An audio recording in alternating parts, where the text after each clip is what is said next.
Like most big speeches, there was a lot of soaring rhetoric Tuesday night, but our fact check shows some of the president's statements didn't exactly add up, including on some of his signature issues, jobs and the economy.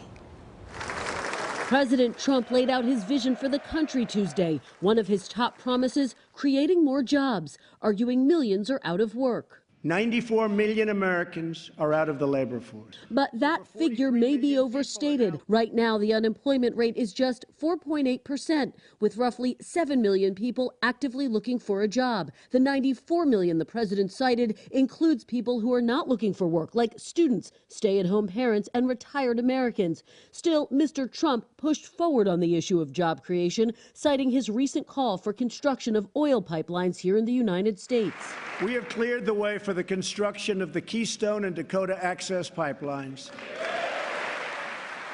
thereby creating tens of thousands of jobs. A look at the numbers tells a different story. The controversial Dakota Access pipeline is nearly finished, meaning job growth will likely be minimal.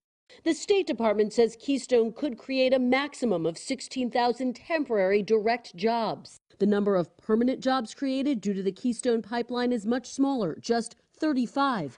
Another line raising eyebrows this morning? Since my election, Ford, Fiat Chrysler, General Motors, Sprint, SoftBank, Lockheed, Intel, Walmart, and many others have announced that they will invest billions and billions of dollars in the United States and will create tens of thousands of new American jobs. The president taking credit for business decisions that were largely made prior to his election, and on his call to boost military spending by $54 billion.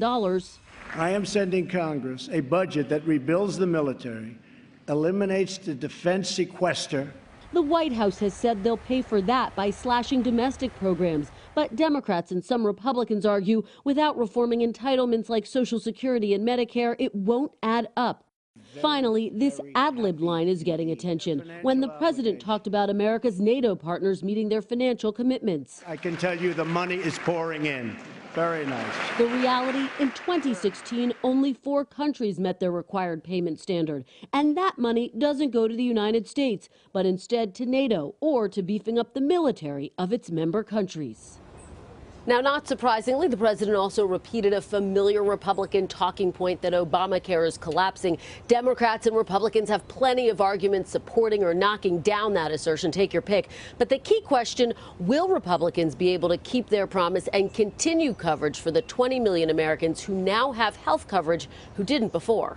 Matt, Savannah. All right, Kristin Welker at the White House. Kristin, thank you very much. Hello, Today fans. Thanks for checking out our YouTube channel. Subscribe by clicking that button down there and click on any of the videos over here to watch the latest interviews, show highlights, and digital exclusives.